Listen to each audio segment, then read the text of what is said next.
What is up, members of my collector corps? It is I, Super Mariozilla, or you could call me Vinny, and today we will be taking a look at the S.H.Figuarts Goku Ultra Instinct Toyotarou Edition.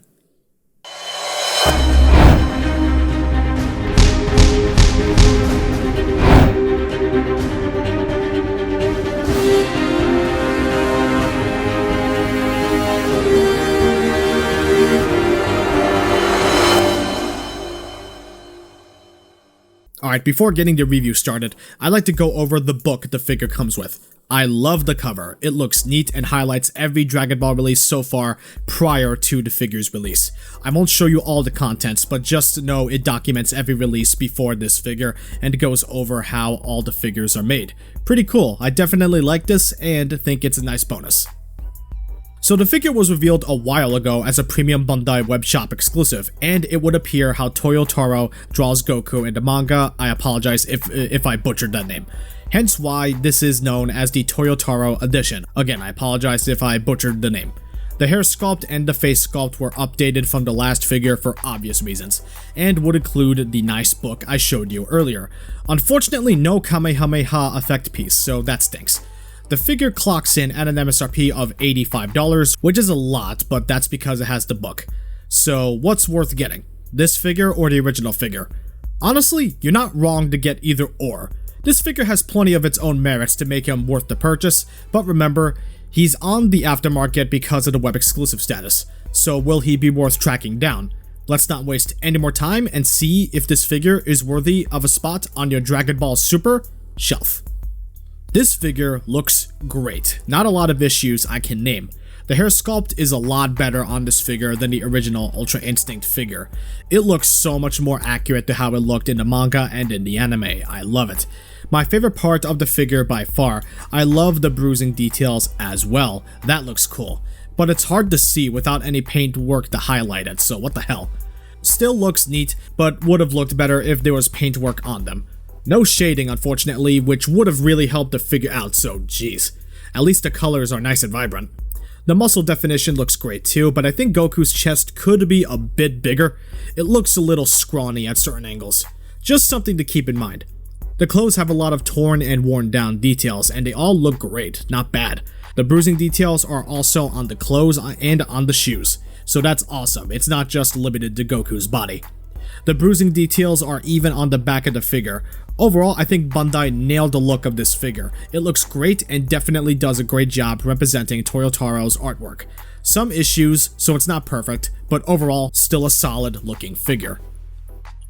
Articulation on Goku is pretty much the same as it was on the original Ultra Instinct Goku figure, so nothing spectacular to showcase, but it's still pretty good for what we got.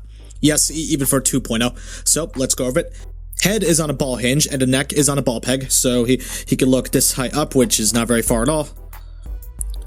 He can look this far down, which is not very far down at all, but he can lean and look side to side. Shoulders are on ball joints. There's a bit of butterfly joint movement. Can hinge upward just about 90 degrees, which is kind of sad. I wish it was a little bit more. Can rotate. Biceps can swivel. Double hinged elbows. Can go just about all the way. Ball hinged wrists. There's a ball joint here and here, so we can crunch forward just about this far forward, which is pretty good. And he can crunch backward just about this far back, which is really good. Legs, he can kick forward just about this far, can kick backward just about this far, and can he do the splits? Let's see if he can do the splits. Just about. He can just about do the splits. Thighs can swivel. Double hinged knees can go just about this far, so that's pretty good. And ankles are on ball pegs. So he can kick his ankles back this far back, can kick them this far forward, and the ankle rocker is decent. And toes on a hinge. So Goku's articulation is still pretty good for 2.0. Just don't expect it to have 3.0 articulation. We're not there quite yet, I guess, with Ultra Instinct. So, yeah. Articulation is good. He is still fun to pose. Just be mindful that there are some limitations that we still have yet to get used to. Time for accessories, and he doesn't have a whole lot. As I've said before, there's no Kamehameha accessory for this figure, so that sucks. Let's see what he's got though. First, he has 2 hair sculpts, one normal hair sculpt and one more meant for dynamic posing. I'll show you what all the faces look like on both of these. First is a stern neutral face, an eyes closed concentrated face, a face looking off to the left, an angry teeth gritted face, and a screaming yelling face. For the hands, he has 2 fist hands, 2 Kamehameha hands, 2 martial arts fighting stance hands, and 2 open blast effect hands. I do like whatever accessories we got, and it's definitely enough, but I wish a couple more things could have been added, like another Kamehameha effect piece, like the last figure. Oh well. The book doesn't count as an accessory either, so no, that doesn't add to anything. Whatever, I do like whatever accessories he comes with. Here's a size comparison with other figures you may or may not own. Goku is an average sized figure art. He scales great with other figures, so if you need him up on a display, you should have no problem at all. Goku goes great with other figures. I like this figure, it has a lot going for it in the looks department. It looks great and he poses well, and his accessories are fun. They add a lot of fun factor to the figure.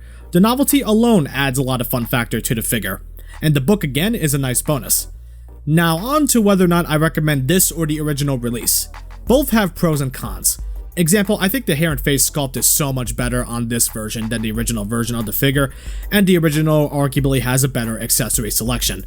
So there's no right or wrong one to get. Get whatever looks more appealing to you.